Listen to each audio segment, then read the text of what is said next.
사진가로 바로 서기 섹션을 새로 개설합니다. 서울 대학로에 있는 상명대학교 포토아카데미에서 진행되는 10회 특강을 정리해서 순서대로 유튜브에 올립니다. 1강 시작합니다. 안녕하세요. 반갑습니다. 네. 저는 최병관이라고 합니다. 이렇게 어려운 시절에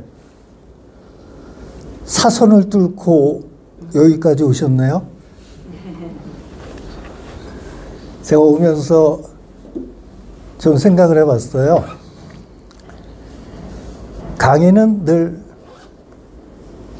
하는 게 저의 일이었는데, 최근에는 강의한다는 게 마치 전투에 임하는 것처럼, 여러분들도 마찬가지시라고 생각을 해요. 그렇죠? 그래서 어렵게 오셨는데요. 잘 오셨습니다. 그리고 아마 후회하지 않는 그런 선택이 되리라고 저는 확신을 합니다. 저는 사진과 학생을 오랫동안 가르쳤죠. 그래서 상명대학교 전임 교수로 학부생들하고 대학원생들을 쭉 가르쳤습니다. 그러다가 10년 전에 여기 저희 캠퍼스가, 상명대학교가 평창동에 본교가 있고, 여기 대학로에 이제 대학로 캠퍼스가 있고, 사진과는 천안 캠퍼스에 있습니다. 그리고 이 대학로 여기는 이제 대학원이 여기 있죠. 그래서 저는 이제 주로 사진학과 천안에서 강의를 하고, 대학원만 여기 대학로, 여러분들 지금 공부하시는 이 건물에서 강의를 했는데, 한 10년 전에 저희 대학에서 서울에 포토 아카데미를 만들게 됐어요. 그래서 천안에는 포토 아카데미가 있었습니다만, 서울에는 학과가 여기 없다 보니까 좀 없었습니다. 그래서 그 임무를 제가 맡게 됐어요. 그래서 제가 우리 상명 포토 아카데미는 제가 처음 만들었죠. 그래서 교과목 개설하고, 그리고 교과목에 맞는 선생님들을 이제 초빙을 하고, 그리고 또 제가 한 과목을 맡아야 될 것 같아서 제가 창작 워크숍이라고 하는 그 과목을 하나 개설을 해서 지금껏 한 10여 년 그 과목을 가르치고 있습니다. 그래서 처음 강의 한 20년은 사진 전공하는 학생들만 가르치다가 이제 사진 애호가죠, 그렇죠? 사진을 좋아하시고 취미로 하시는 분을 제가 직접 만나서 본격적으로 교육을 하게 된 것은 10년 정도 됐습니다. 그래서 여기도 지금 몇 분이 계신데, 창작 워크숍 그 과목은 실기가 주로 진행이 되는 과목이에요. 그래서 각자 학생들이 찍어온 사진을 갖다가 이렇게 2계절로 보통 편성을 해서 한 주에 1개조씩 한 10점 내의 작품을 갖다가 발표를 하죠. 그리고 이제 저는 그 작품을 보면서 크리틱이라고 할까요? 리뷰라고 할까요? 그래서 한 점 한 점 기술적인 부분, 또 미학적인 부분, 또 표현적인 부분, 이런 것들을 이제 말씀을 드리고, 그렇게 이제 교육이 이루어져서 왔습니다. 그렇게 한 몇 년을 하다 보니까 늘 한쪽에 좀 미진한 부분이, 좀 아쉬운 부분이 좀 남더라고요. 학생들을 그 작품을 보고 리뷰를 하다 보니까 그때그때 작품에 따라서 제가 해줄 수 있는 얘기가 파편적으로 몇 개, 그렇죠?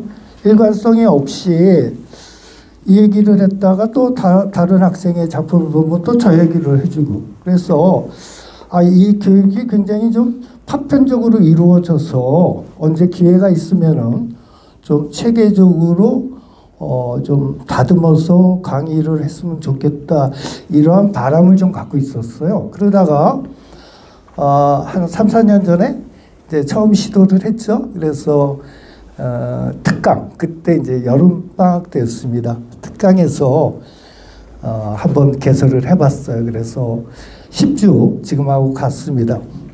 10주 정도 그 프로그램을 갖고 이제 학생들 작품 보는 건 아니고 전적으로 제가 이제 준비를 한 그 내용을 갖고 강의를 했습니다. 그래서 첫 번째 강의를 마치니까 참가자들이 좀 만족해하는, 그래서 늘 사진하면서 궁금했던 부분, 미진했던 부분, 아쉬운 부분, 또 이걸까 저걸까 굉장히 좀 아리송했던 부분, 이런 부분들이 좀 해소가 된 것 같더라고요. 그래서 저도 그때 좀 보람을 느끼고, 그리고 그 다음에 여름방학 때 두 번째 그 같은 내용을 갖고 두 번째가 진행이 됐고, 그리고 2년 전에 세 번째, 그때는 겨울방학 때 했었죠. 그래서 사진가로 바로서기 세 번째가 진행이 되고, 여러분들 아시는 것처럼 이제 전체가 이거 다운됐죠, 그렇죠? 그래서 이제 스톱됐다가 이제 요번에 네 번째 사진가로 바로서기가 진행이 됩니다. 그 내용을 잠깐 여러분들한테 말씀을 드리겠습니다. 오늘은 사진이란 무엇인가? 사진은 어떻게 해서 태어났는가? 그리고 어떠한 역할을 하면서 여기까지 왔는가? 그 얘기를 좀 할 거고요. 그리고 사진이 발명된 다음에 사진이 어떤 사회적인 역할, 어떠한 일을 하고 왔는가? 그리고 다음 주는 좋은 사진이란 무엇인가를 얘기하려고 해요. 여러분들 사진 하시다 보면은, 야, 이거 굉장히 유명한 사진가라고 그러는데 작품이 이해가 안 가. 또 굉장히 좋은 작품이고 고가에 팔린다고 그러는데 나로서는 전혀 납득이 되지 않아. 뭐 이러한 작품들이 꽤 많을 거예요. 그렇죠? 저도 아직까지 납득이 안 되는 작품들이 있어요. 현대 작품 중에서는. 그래서 이 시대가 얘기하는, 사회가 얘기하는, 예술계가 얘기하는 좋은 사진이란 어떠한 것인가, 그것을 알아볼 겁니다.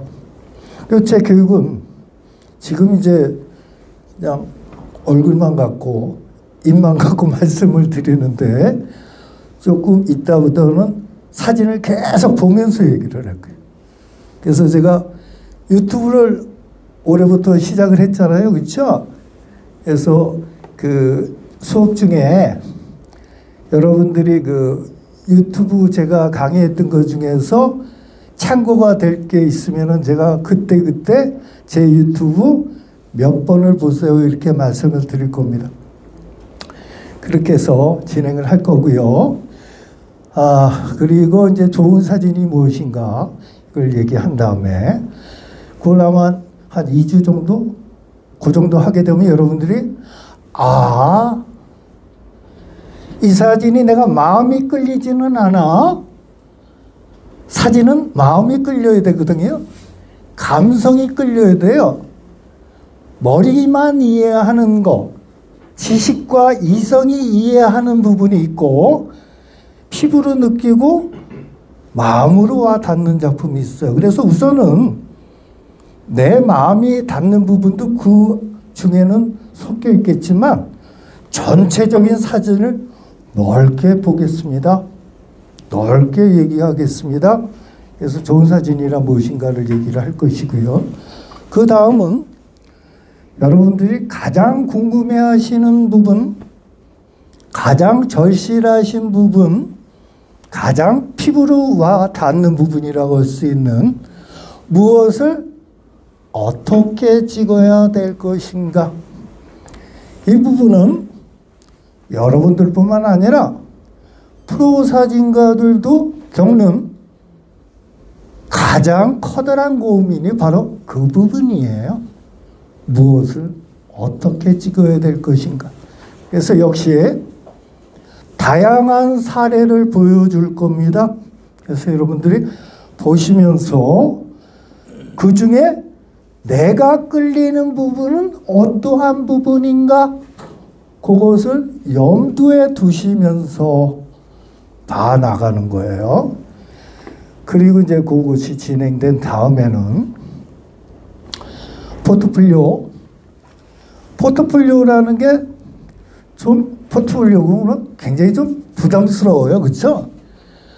뭔가 뭐 근사하게 이렇게 형식을 갖춰야 되고 뭐 중성지 매트를 대야 되고 크게 확대를 해야 되고 또 홈페이지가 있어야 되고 근데 사실 뭐 그러한 포트폴리오도 있겠습니다만 포트폴리오라는 것은 바로 내 작품을 정리하는 거죠. 그렇죠? 우리가 사진을 여러분 마찬가지예요. 사진을 처음 시작할 때는 여러분들 처음 시작했을 때하고요. 제가 처음 시작했을 때가 똑같아요.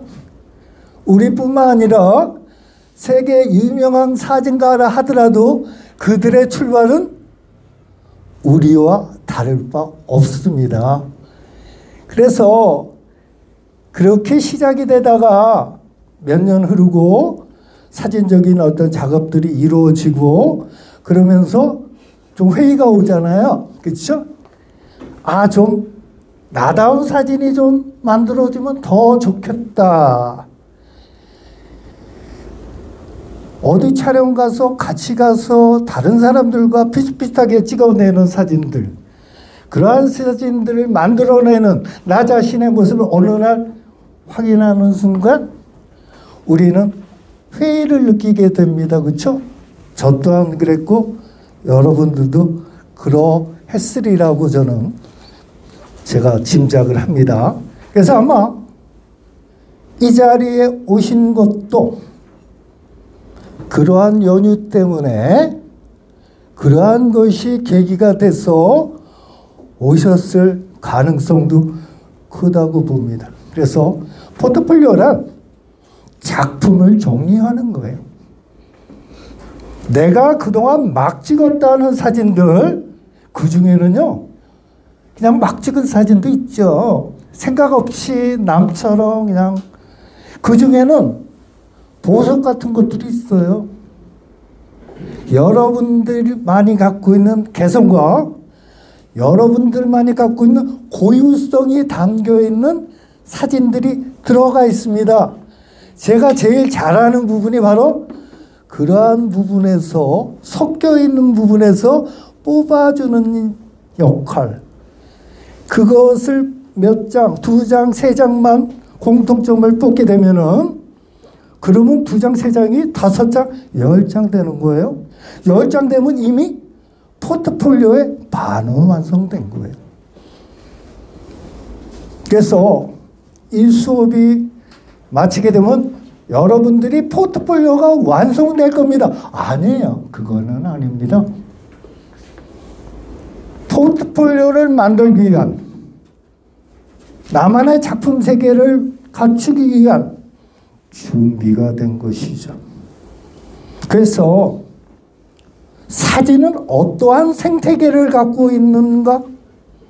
어떠한 환경에서 어떠한 모습으로 펼쳐져 있는가? 그렇게 넓게 우선 볼 거예요. 그 다음에 나를 볼 겁니다. 여러분들 스스로가 작품을 보면서 스스로 알게 될 거예요. 확인하게 될 거예요. 아까 무엇을 어떻게 찍어야 될지 모를 때 그 부분을 제가 본격적으로 다룬다고 그랬어요. 그때 보면서 내가 관심 있는 부분이 있어요. 땡기는 부분이 있어요. 그게 바로 여러분들의 작품 세계와 굉장히 밀접한 관계가 있습니다. 그래서 그러할 때는 유심히 그 작품을 보는 거예요. 그리고 나하고 비교하는 거예요. 내가 저 사람의 작품이 참 좋은데 지금 이대로는 너무 비슷하고 아니 너무 거리가 있고 여기서 나의 개성을 찾기 위해서는 어떻게 해야 되는가. 그래서 이 수업은 여러분들이 10주의 강의를 마치게 되면은 이제 더 이상 방황하지 않으리라고 저는 장담을 합니다. 그래서 내가 갈 길은 어떠한 길이구나. 그럼 지금 나한테 필요한 것은 어떠한 일이구나. 여태까지 내가 찍었던 작품 중에서 나다운 작품은 이러이러한 것이겠구나 하는 그러한 확신이 쓰리라고 생각을 합니다. 그래서 이렇게 진행이 될 거고요. 그리고 포트폴리오 이제 어떻게 만들 것인가, 어떻게 전개할 것인가, 그리고 여러분들이 지금 갖고 있는 작품을 갖다 골라서 5점이든 10점이든 홈페이지 웹사이트에 한번 올리는 방법도 제가 알려드릴게요. 돈 들이지 않고 정식의 홈페이지 만들어야죠. 디자인하는데 몇백 듭니다. 그거 운영해야죠. 그거 이제 쉽지가 않죠. 근데 이제 기존에 홈페이지에 크게 만들었던 사이트에서 무료로 내가 내 공간을 확보하고 내가 내 작품을 골라서 올릴 수 있는 그런 사이트도 있습니다. 그것도 제가 소개를 해드릴게요. 그리고 그때는 부족하지만 제 포트폴리오도 직접 갖고 와서 여러분들한테 보여드리는 그러한 시간을 갖겠습니다. 그래서 우리의 교육과정은 지금 말씀드린 것처럼 제가 그냥 크게만 말씀을 드렸는데요. 그러한 이야기들이, 그러한 내용들이 과정에 중간중간 섞여서 프로그램이 진행이 됩니다. 수업 중간에 여러분들이 아마 궁금한 점들이 있으실 거예요. 제가 얘기하는 게 좀 이해가 안 될 수도 있고 또 아리송한 부분도 있을 테고 그럴 때는 제가 따로 질문하는 시간을 드리겠습니다. 그래서 그러니까 이 교육은 중간에 한번 쉬고 또 진행되고 할 겁니다. 그래서 쉬기 전에 또 두 번째 시간은 끝나기 전에 제가 강의를 쭉 한 다음에 여러분들한테 궁금한 점이 있으시면 질문하셔도 됩니다. 이렇게 말씀을 드릴 테니까 중간중간에 궁금하신 것들이 있으시면 조금 메모했다가 아니면 기억에 남겨뒀다가 질문을 하시면 될 것 같아요. 그리고 우리 강의는 제가 지금 녹음을 하고 있죠. 이건 제가 이제 편집을 해서 꼭 필요한 내용만 서서히 유튜브에 올리려고 합니다. 왜냐면은 아까 제가 여러분들 보러 사선을 뚫고 이 자리에 오셨다고 말씀을 드렸는데 아마 여러 가지 사정으로 오고는 싶어도 못 오시는 분들이 꽤 많으리라고 봐요. 그래서 그분들한테 좀 보여드려도 좋지 않을까 생각이 들고요.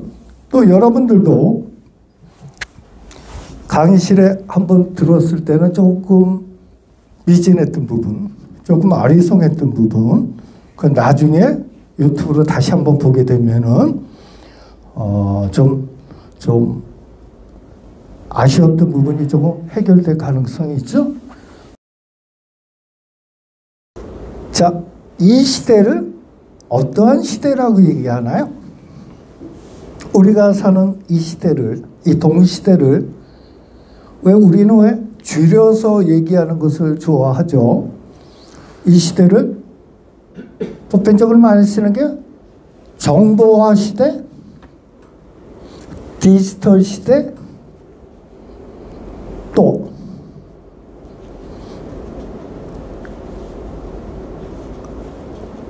(4차) 산업혁명 시대, 또 요즘은 메타버스, 그쵸? 그 버스 타는 건 줄 알았잖아요. 그쵸? 그냥 타면 안 된다고 그러더라고요.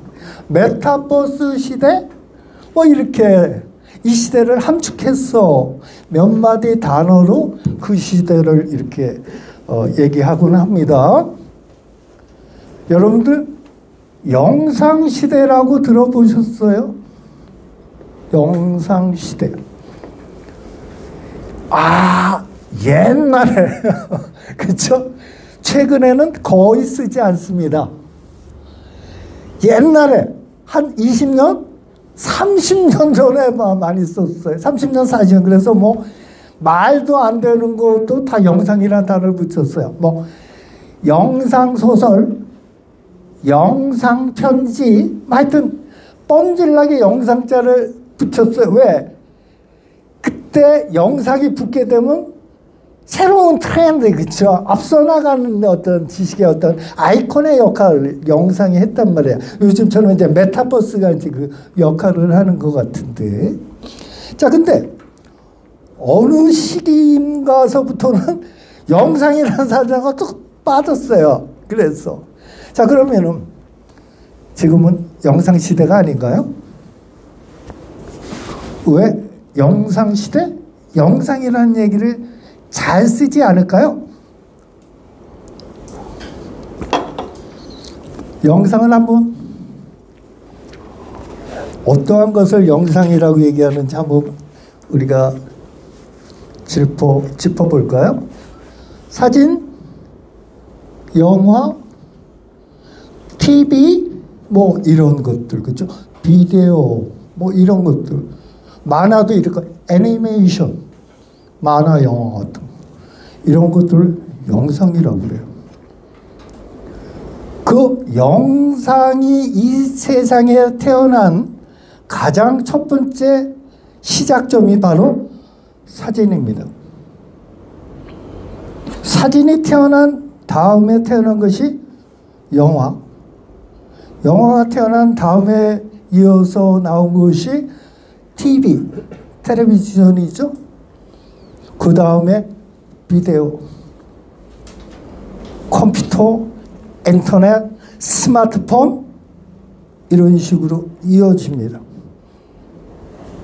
사진과 영화, 이따 영화 얘기를 잠깐 할 텐데 사진 태어난 다음에 영화가 태어났는데 사진과 영화의 관계는 형제지간이 아니에요. 자매지간이 아닙니다. 부모와 자식 간의 사이예요. 사진이 태어나지 않으면 절대적으로 영화는 태어날 수가 없습니다. 사진과 영화가 없었다면 텔레비전이라는 것은 나올 수가 없습니다. 사진, 영화, 텔레비전이 없었다면 비디오 역시 태어나지 못했겠죠. 그런 식으로 본다면 스마트폰, 반도체. 최근에 제가 반도체 전문가를 만났어요. 우리 학생 중에 한 명이 교육을 하다 보니까 그 사회 각처에서 활용을 하셨던 분들이 이렇게 평소에 제가 만날 수 없는 분들을 만날 수 있는 기회가 많더라고요. 여러분들도 아마 사회 각처에서 여러 가지 역할들을, 중요한 일들을 하셨으리라고 생각합니다. 그분한테 제가 뜻밖의 얘기를 들었어요. 저는 반도체는 이 기술의 축적에 의해서 나타난 이 시대의 첨단의 어떤 그런 메커니즘이잖아요. 근데 사진하고 굉장히 밀접하답니다. 사진이 없으면 반도체 역시 태어나지 힘들었을 거라고. 사진의 어떤 기술이 축적됐어. 그것을 발전시켜서 만드는 것이 반도체라고 그럽니다. 여러분들 사진 참 잘하신 거예요. 왜? 사진을 하면요, 여러분들 아시다시피 육체적으로 많이 움직이잖아요. 그렇죠? 집에서 이렇게 그냥 베란다에서 이렇게 찍으시는 분도 간혹 계시지만 보편적으로 활동성이 많습니다. 자연에서 시내에서 많이 걷습니다. 그냥 걸으라고 하면 얼마나 지루해요.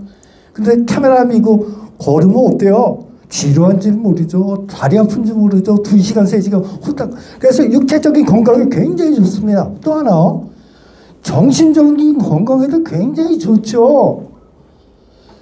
여러분들이 주로 디카를 사용할 텐데, 디카는 그 어떤 시스템에 기능이 다 안에 숨겨져 들어가 있잖아요. 그거 하나하나 다 찾아내서 가동을 시켜야죠. 나중에 컴퓨터에 올리는 과정에서도 아주 섬세하게 해야죠. 막 이러한 것들이 치매 예방에 최고라는 거 아닙니까? 그렇죠? 그래서 여러분들한테 참 진짜 저는요,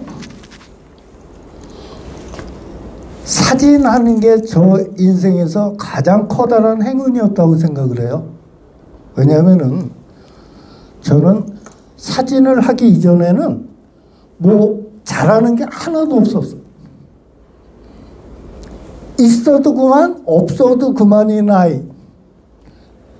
반에 어디 틈에 앉아있는데 존재성이 안 보이는 그러한 아이. 그게 저였어요. 그러다가 사진을 알게 됐죠. 사진이 너무너무 저한테 잘 맞았어요. 왜냐면은 저는 제가 얘기하다 보니까 막 개인적인 얘기도 나오고 막 옆길로도 빠지고 생쇼를 할 겁니다. 그래서 저는 교육은 재밌어야 된다고 생각을 하거든요. 그래서 하다 보면은 이렇게 옆길로 빠지는 경우도 많아요.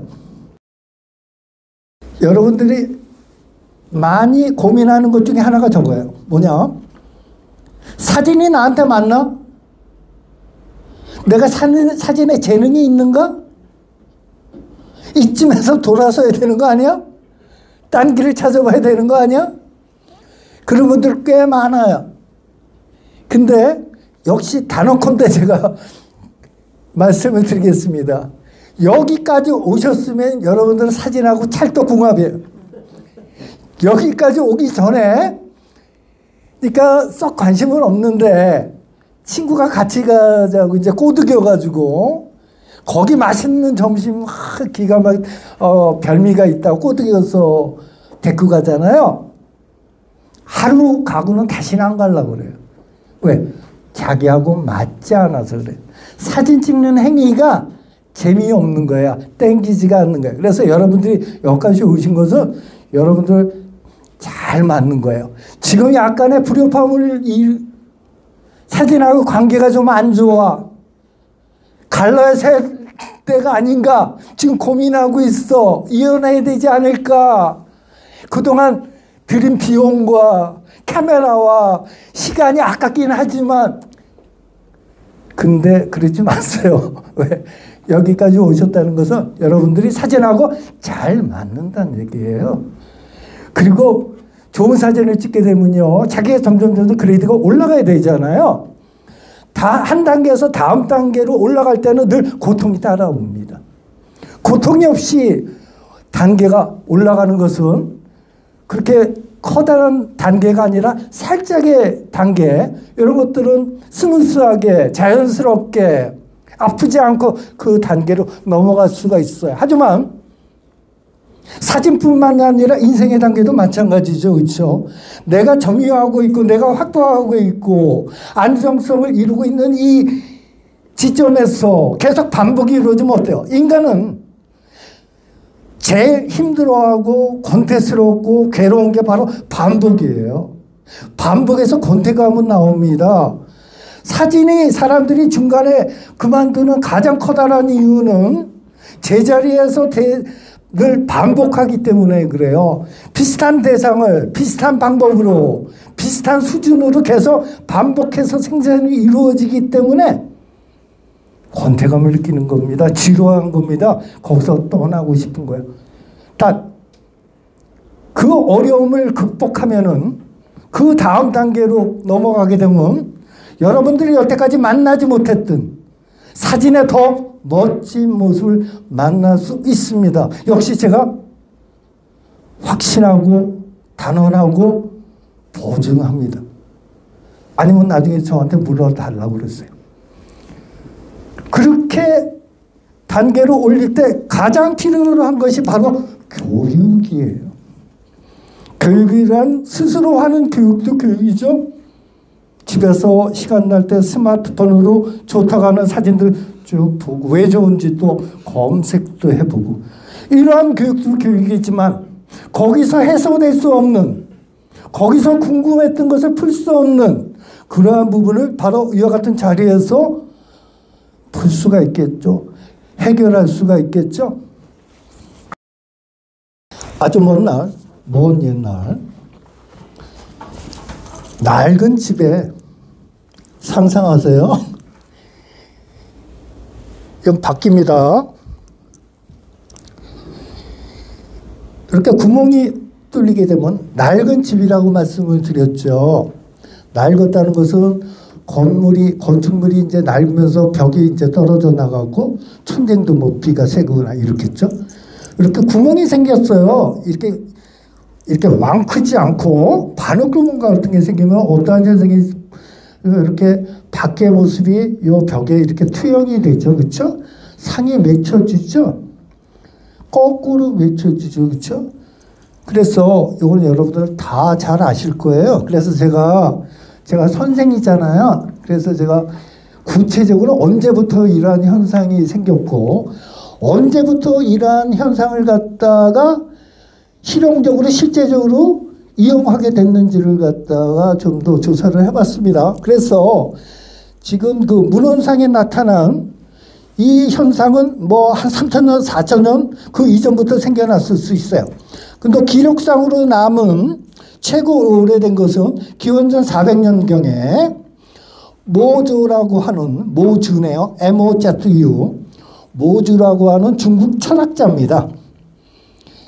그 모주라는 중국 철학자가 남긴 글에 기원전 400년 전 얘기입니다. 피노를 통해 어두운 방으로 통과한 조명된 빛이 원래 물체의 반전된 이미지를 생성한다. 이렇게 기록되어 있어요. 중국에서 그러한 기록이 있고요. 서양에서도 기록이 있습니다.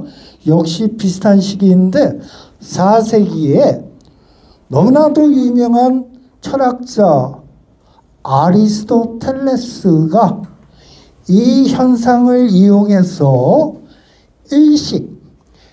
계기 일식을 관측했다는 기록이 남아 있습니다.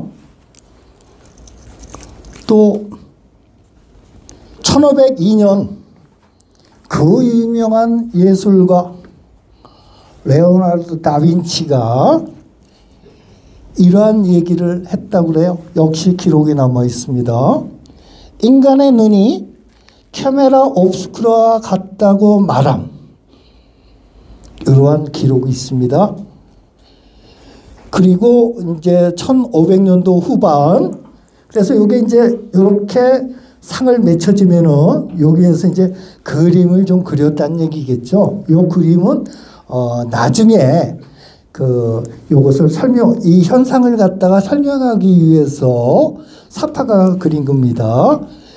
그리고 이제 이것이 이러한 현상이 실제 생활에 본격적으로 이용하게 된 것은 1500년도 후반이에요.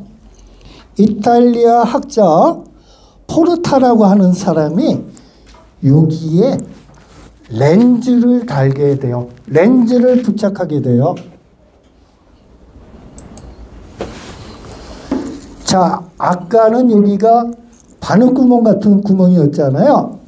그게 1500년도 후반에 이태리 사람에 의해서 오목 렌즈가 부착이 되게 됩니다. 그러면은 여기 비춰지는 상이 보다 더 밝고 선명한 상이 맺혀져요.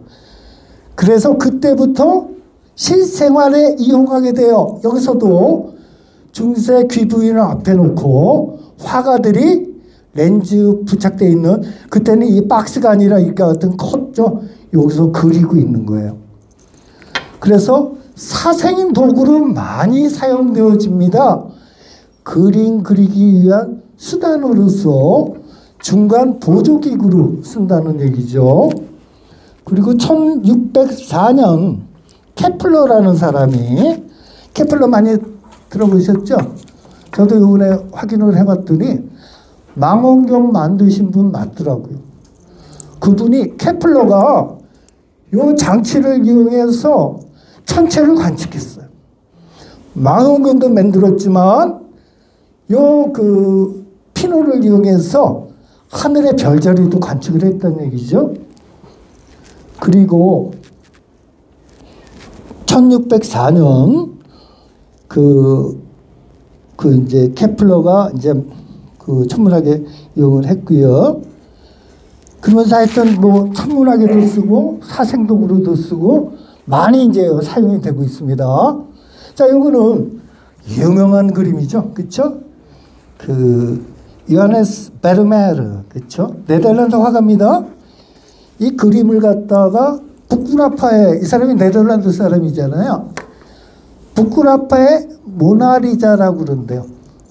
그러니까 레오나르도 다빈치가 그린 모나리자만큼 유명하다. 그래가지고 이 그림을 왜 갖고 나왔느냐면은 이 베르메르가 이 그림을 그릴 때 카메라 옵스쿠라를 사용했습니다. 이 베르메르의 그 가장 유명한 작품인데 이게 그 영화가 있었어요. 영화 안 보신 분들 꼭 보세요. 굉장히 재밌습니다. 그리고 여기 그 배우가 콜린 퍼스입니다. 여배우는 스칼렛 요한슨, 아주 유명한, 두 사람 다 유명한 배우죠. 그 영화 중에 보면은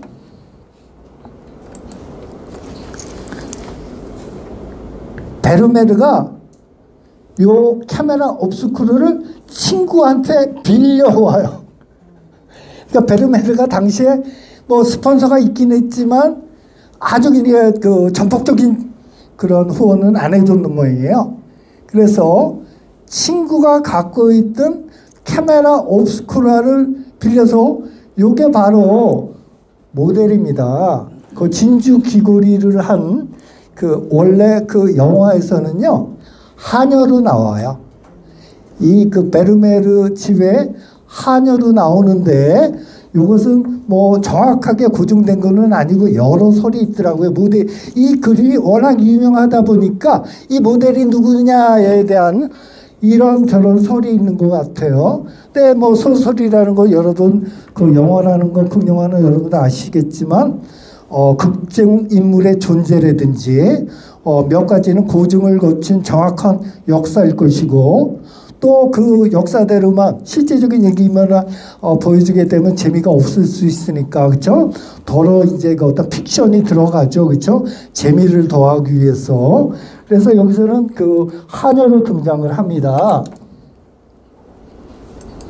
네, 이렇게 나오죠.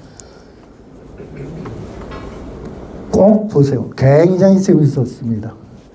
자, 그래서 1666년에 이미 화가들은 사생 도구를 카메라 옵스쿠라를 사용해서 그렸다. 한국에서는 명지대 교수 이태호 교수가 미술사학이 전공이죠. 논문을 하나 썼는데 그 논문의 논문 제목이 뭐냐면은 조선 후기에 카메라 옵스쿠라로 초상화를 그렸다. 이게 논문의 타이틀이에요. 그리고 그 근거로서 그러한 주장을 학문적인 근거를 대는데 정약용, 여러분들 잘 아시죠? 다산 정약용, 정조시대의 유명한 학자잖아요. 정약용이 쓴 글에 이러한 글이 있었습니다. 복양이라는 건 어떤 사람의 어떤 호를 얘기하는 것 같아요. 복양이 일찍이 나의 형, 여기서 나의 형이란 정약전을 얘기합니다.